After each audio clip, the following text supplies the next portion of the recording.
कहानी कुर्सी की में एक बार फिर आप सबका स्वागत है। और अब हम बात करेंगे उत्तर प्रदेश की।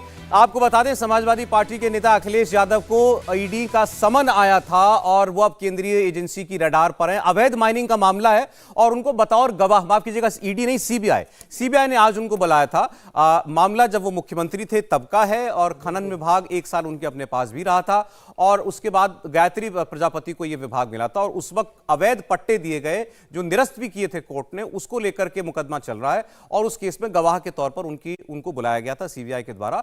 अब अखिलेश यादव ने जवाब भेज करके कह दिया है कि हम लोकसभा चुनाव की तैयारियों में व्यस्त हैं, हमारा आज का कार्यक्रम पहले से तय था, इसलिए हम दिल्ली नहीं जा सकते हैं। तो आज वो इस संबंध के बाद पेश नहीं होंगे या ज्वाइन नहीं करेंगे इन्वेस्टिगेशन को। सीबीआई ने अखिलेश को 160 सीआरपीसी के तहत समन भेजा है, जिसमें कहा गया है कि इस मामले से जुड़े कुछ सवालों के जवाब देने के लिए उनको हाजिर होना चाहिए, हाजिर होना होगा सीबीआई के सामने। 2012 से 2016 के बीच अखिलेश यादव जब मुख्यमंत्री थे तब का ये पूरा मामला है। तो मैं आपको अब अखिलेश यादव की बयान का जो इस पर रिएक्शन आया वो मैं आपको दिखा देता हूं। डिंपल यादव ने भी इस पर कुछ कहा है, देखिए पहले वो। जो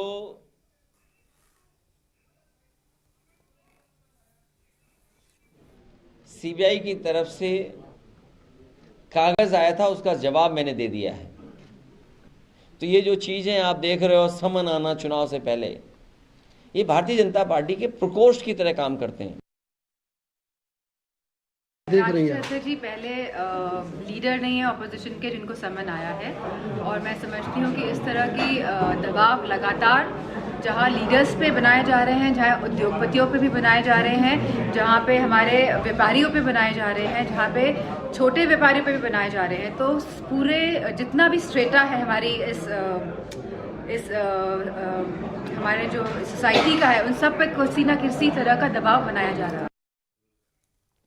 अखिलेश यादव जी बचे थे जो प्रोमिनेंट विपक्ष के नेता हैं जिनके ऊपर कोई ऐसा केस वगैरह नहीं चल रहा था फिलहाल। अब अखिलेश यादव को बतौर गवाह ही सही लेकिन केस में बुला तो लिया ही गया है। बताइए यूपी में अब क्या ईडी सीबीआई वाली बात फिर उठेगी? नहीं, मुझे लगता है देखिए ये मसला पहले भी सामने आना था। मैं तो ये कहूंगा कि इसमें पूछताछ अगर करनी थी तो पहले क्यों नहीं हुई, और अब ये पूछताछ हो रही तो इसको कहा जाएगा कि पॉलिटिकली मोटिवेटेड। देखा तो जाएगा ऐसे, बिल्कुल, इसमें कहीं कोई संदेह नहीं। अब चुनाव के ठीक नजदीक पहुंचकर अगर कोई भी इस तरह की एजेंसी कार्रवाई करेगी तो वो पॉलिटिकली मोटिवेटेड कहा जाएगा। लेकिन उसके आगे की बात है, क्या इस खनन मामले में सीबीआई के पास कुछ ऐसा है जो सीधे सीधे अखिलेश यादव से उसके तार जुड़ते हैं? क्या गायत्री प्रजापति, क्योंकि गायत्री प्रजापति तो जेल में है, तो क्या उससे कुछ मामला ऐसा जुड़ता है? ये बड़ा सवाल है। और उससे आगे है कि अगर कुछ था तो क्या उसको इसी समय के लिए रखा गया था? तो दोनों एक दूसरे से जुड़े हुए सवाल हैं। आप बिल्कुल इसको पाक साफ नहीं कह सकते, लेकिन ये भी तो सच है ना कि घोटाला हुआ, उस घोटाले में जांच चल रही है। वो हो आपने जो दूसरी बात कही, क्या वो मामला अभी के लिए बचा के रखा गया था कि चुनाव से पहले हमें इस मामले को खोलना है? अच्छा, दूसरा ये भी सोचेंगे, आप लोगों से पूछ रहा हूं मैं, क्या अभी आपने देखा है ऐसा कि मंत्री के भ्रष्टाचार में या मंत्री पर आरोप हो और उस वक्त के मुख्यमंत्री से पूछताछ हो रही है? देखिए, ये बात तो हो ही सकती है ना, मुख्यमंत्री के पास फाइलें तो सारी जाती ही हैं। अब ये जब मामला 2012-2016 का जो ये मामला है, उस वक्त जहां तक मुझे याद है कि उनके पास खनन मंत्रालय केवल इसलिए आया था क्योंकि प्रजापति जो थे वो शायद हट गए थे या कुछ हुआ था, तो उनके पास टेम्पररी चार्ज आया था। नहीं, मैं इसलिए पूछ रहा हूं, आपको नॉर्मल लग रहा है ये कि मंत्री पर आरोप हो और उस वक्त के मुख्यमंत्री से पूछताछ? अब भाई अभी केजरीवाल वाले मामले में भी तो केजरीवाल वाले यही हो रहा है। बिल्कुल ठीक कि भाई उन्होंने तो किसी फाइल पे साइन, वो खुद कहते हैं मैंने नहीं किया, तो फिर क्यों जांच हो रही है? तो हेमंत सोरेन, अरविंद केजरीवाल, अब अखिलेश यादव। तो अब देखिए, ये तो देखने वाली बात होगी, जैसा हर्षवर्धन जी कह रहे थे कि सीबीआई के पास है क्या इस मामले को लेकर। उन्होंने अभी गवाह के तौर पे बुलाया, जानकारी लेने के लिए बुलाया होगा।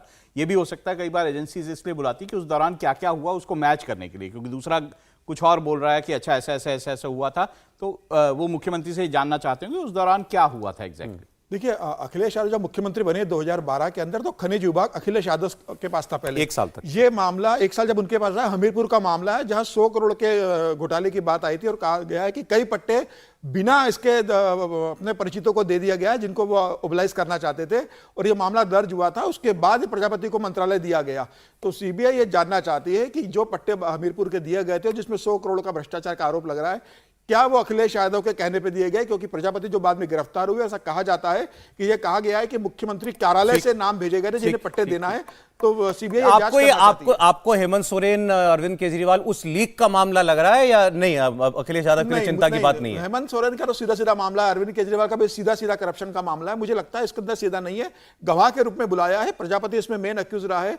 हो सकता है कि जो पट्टे बांटे गए वो मुख्यमंत्री के कार्यालय से या मुख्यमंत्री के कहने पर दिए गए हो। सीबीआई ये जांच करना चाहती है कि क्या मुख्यमंत्री के संज्ञान में ये मामला रहा है कि नहीं। तो मुझे लग रहा है कि पूछताछ के लिए बुलाया है, इसमें बहुत बड़ा इन्वॉल्वमेंट अखिलेश यादव का नहीं रहा होगा। अब देखिए, अब ये तो मामला कैसे आगे बढ़ता है और अखिलेश यादव इस मामले को कितना उठाते हैं कि भाई ये चुनाव से पहले आप हमको परेशान करने के लिए कर रहे हैं, आगे देखेंगे इस पर। लेकिन आपको हम बता दें, यूपी में जो दूसरी बड़ी खबर है वो ये कि यूपी में खास तौर पर जो 16 सीटें भारतीय जनता पार्टी हारी, पिछली बार 62 + 2 सहयोगी मिलाकर के 64 सीट मिली थी 2019 के चुनाव में, तो जो बाकी 16 सीटें हैं उस पर पार्टी ने इस वक्त फोकस कर लिया। एक बड़ी बैठक हो चुकी है जिसमें मुख्यमंत्री योगी आदित्यनाथ थे, बताया जा रहा है पार्टी अध्यक्ष थे, गृहमंत्री थे, दोनों डिप्टी चीफ मिनिस्टर थे, प्रदेश के अध्यक्ष थे, प्रभारी थे, सब लोगों के बीच एक मुलाकात हुई और उसमें एक एक सीट जो है उसके ऊपर जो है एक एक आदमी अपॉइंट कर दिया गया है कि आपको इस सीट को देखना है। पैनल से नाम मंगवा लिए गए हैं कि कौन कौन से संभावित उम्मीदवार यहां पर हो सकते हैं उन सारी सीटों के, और कल से मार्च शुरू हो जाएगा। और एक तो कि चुनाव आयोग कभी भी जो है लोकसभा चुनाव की अधिसूचना जारी कर सकता है, यह माना जा रहा है कि यह काम आने वाले 10 दिन के अंदर अंदर भी हो सकता है, 2 हफ्ते के अंदर कभी भी हो सकता है। और प्रत्याशी अपने उतार सकती है, जैसे याद कीजिएगा छत्तीसगढ़ और मध्य प्रदेश के चुनाव में 1.5-2 महीना पहले पार्टी ने अपने उम्मीदवार तय कर दिए थे और उसको एक बड़ा बेनिफिट दिखाई भी दिया। तो वो ही काम उत्तर प्रदेश में खास तौर पर किया जा सकता है। तो उन 16 सीटों की अभी हम बात करेंगे और अभी कौन सी सीटें ये अपने सहयोगियों को देंगे वो भी अभी तय नहीं है। सुभाषपा जो है वो इनसे 3 सीटें मांग रही है, लेकिन ये 1 और ज्यादा से ज्यादा किसी 2 सीट जो है सुभाषपा को दे सकती है बीजेपी। इसके अलावा आरएलडी को भी ये तय नहीं है कितनी सीटें मिलेंगी। आरएलडी के पास भी ये माना जा रहा है कि 1 या 2 सीट जो है वो जा सकती है। वो मांग रहे हैं बिजनौर, अमरोहा, नगीना, बागपत के अलावा। इसमें ज्यादा से ज्यादा ऐसा माना जा रहा है कि 2 सीट जो है बीजेपी उनके साथ भी शेयर करेगी। कौन सी सीटें 2019 में भाजपा हारी थी एक बार आपको जल्दी से बता देता हूं, फिर हम लोग बात करेंगे। मैनपुरी, रायबरेली दोनों की हमने बात की, अमरोहा, मुरादाबाद, संभल, बिजनौर ये पश्चिम वाली सीटें, नगीना, सहारनपुर सब मिलाकर के, फिर लालगंज, गाजीपुर, जौनपुर, घोसी, अंबेडकर नगर, श्रावस्ती, रामपुर, आजमगढ़ ये दोनों उपचुनाव में पार्टी ने जीत ली थी। तो ये वो सीटें हैं जिन पर बीजेपी का फिलहाल फोकस है। त्रिपाठी जी अगर वो बता पाएं कि कौन कौन से लोग लड़ाने की बात हो रही है तो हमको और बहुत अच्छा लगेगा। नहीं, ये तो थोड़ा मतलब जिसको कहते हैं कि बहुत कठिन काम है नरेंद्र मोदी अमित शाह के इस युग में। लेकिन इतना जरूर है कि ये जो हारी हुई सीटें हैं इस पर दरअसल 3 बड़ी बैठकें हो चुकी हैं। 2 बैठकें क्लस्टर में हुई थी जिन पर पूरी चर्चा हो गई, नाम पे एक तरह से जिसको आप कहते हैं कि स्क्रीनिंग हो चुकी है।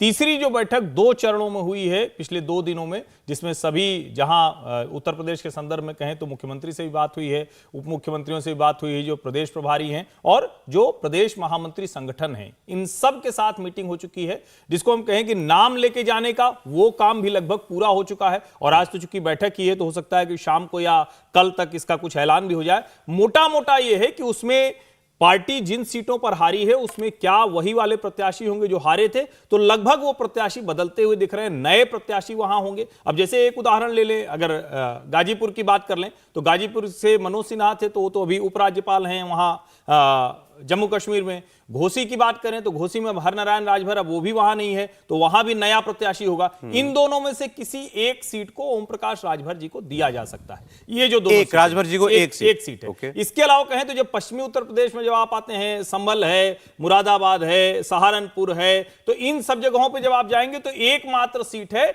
जहां पर जो बिजनौर सीट है वो मुझे लगता है राष्ट्रीय लोकदल के खाते में जा सकती है। नगीना सुरक्षित भी भारतीय जनता पार्टी नहीं देना बागपत तो देगी, बागपत वो मांग जरूर है, बागपत भारतीय जनता पार्टी उनको अभी देने की स्थिति में नहीं है, मना स्थिति उसकी नहीं बनी है कि वो बागपत देंगे। उनको बिजनौर दी जा सकती है, शायद कोई एक और सीट दी जाए। अनुप्रिया पटेल के अलावा दोनों जो पार्टनर हैं, चाहे वो ओम प्रकाश राजभर हो या जयंत चौधरी, इनको लोकसभा की एक सीट ही तय किया है, अधिकतम 2 होगी इन दोनों लोगों की। दूसरी तरह से इनको एडजस्ट किया जाएगा, जिसको आप कहते हैं कि मंत्री पद देना, विधान परिषद देना, राज्यसभा देना।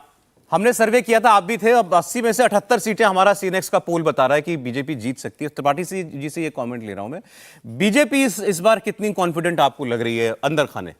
देखिए, भारतीय जनता पार्टी के नेताओं से आप बात करिए तो वो तो हर कोई मान रहा है कि अगर सिंबल मिल गया पार्टी कार्यालय से तो वो दरअसल सिंबल नहीं है, वो जो जिलाधिकारी सांसद बनने के बाद सर्टिफिकेट देता है, सर्टिफिकेट देता है, प्रमाण पत्र, वो है। अच्छा। और कमाल की बात यह है कि ये वो लगभग सभी सीटों पर मान रहे हैं। एक बात और मैं आपको बता दूं, क्योंकि संयोगवश उस दिन यहां था, उसके बाद संयोगवश लखनऊ राजधानी था मैं, हर कोई जो इंडिया टीवी का वो 78+2 देखने के बाद कह रहा है कि अब तो लगता है कि मामला सेट हो गया है। लेकिन उनके बीच में भी ये चर्चा है कि क्या ये 5-6 सीटें जो हैं, जिसको हम लोग उस दिन बात भी कर रहे थे कि जो समाजवादी पार्टी, लेकिन सबको ये लग रहा है कि बसपा के साथ ना आने से भारतीय जनता पार्टी ने बड़ी लड़ाई जीत ली है। अब जो लड़ाई है वो छोटी लड़ाई है, कहीं प्रत्याशी तय करना है, कहीं दूसरा वाला मजबूत है तो उसको अपने खेमे में लाना है, कोई नाराज हो गया तो उसको मना लेना है, बस इतना भरे। उनको भी लगता है कि 75 के आसपास 75+ डन मान। बिल्कुल 75+। देखिए, उत्तर प्रदेश में डेफिनेटली ये बात तो है ही कि बीजेपी बड़े स्ट्रांग विकेट पे चुनाव लड़ेगी। देखिए, ये जो बातचीत हो रही है इस वक्त बीजेपी के अंदर, वो 160 लगभग सीटों के लिए शुरुआत में हो रही है। ओवरऑल पैन इंडिया 160 वो ऐसी सीटें हैं, ये या तो बीजेपी ने हारी थी, या वो सीटें हैं जो कि जहां पे बीजेपी को अपने आप को लगता है कि कम वोटों से जीती या कमजोर थोड़ा सा महसूस करते हैं, वैसी सीटें हैं।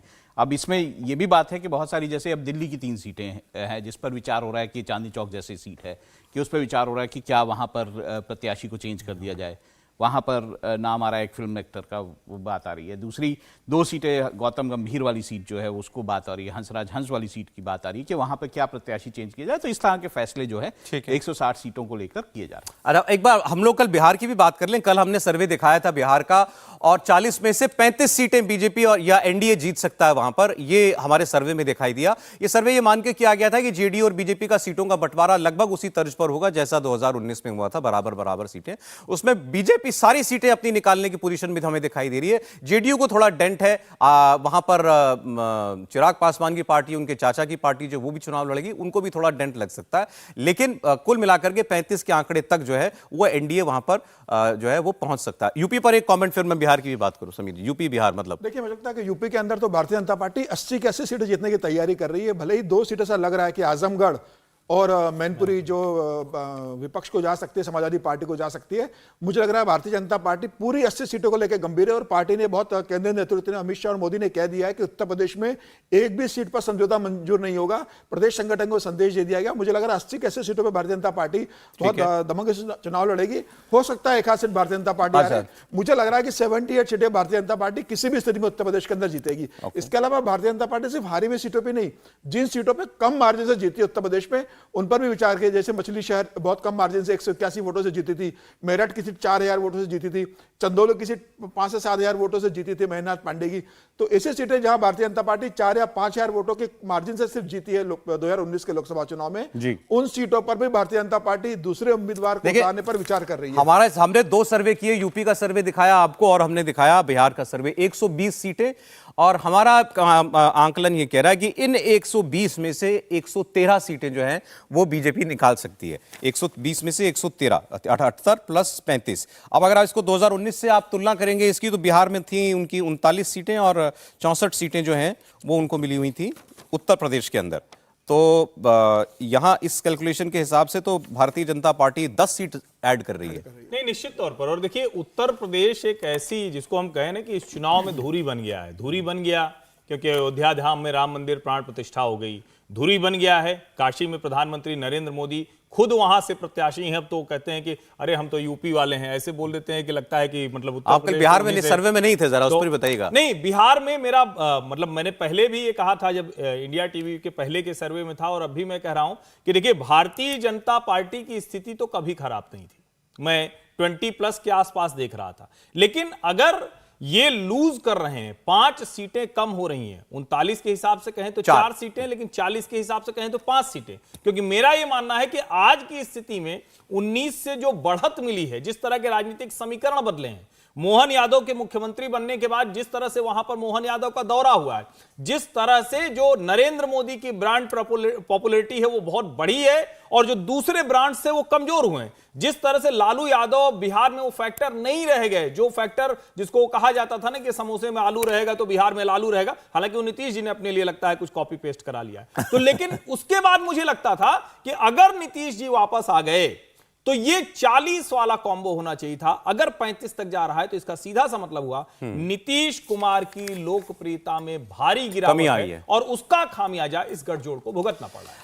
और मैं इस साथ साथ बता दूं आपको, यूपी बिहार के बाद हिमाचल की भी 4 सीटें दिखा दी थी आपको कल। आज महाराष्ट्र की बात हम करने जा रहे हैं शाम 5 बजे।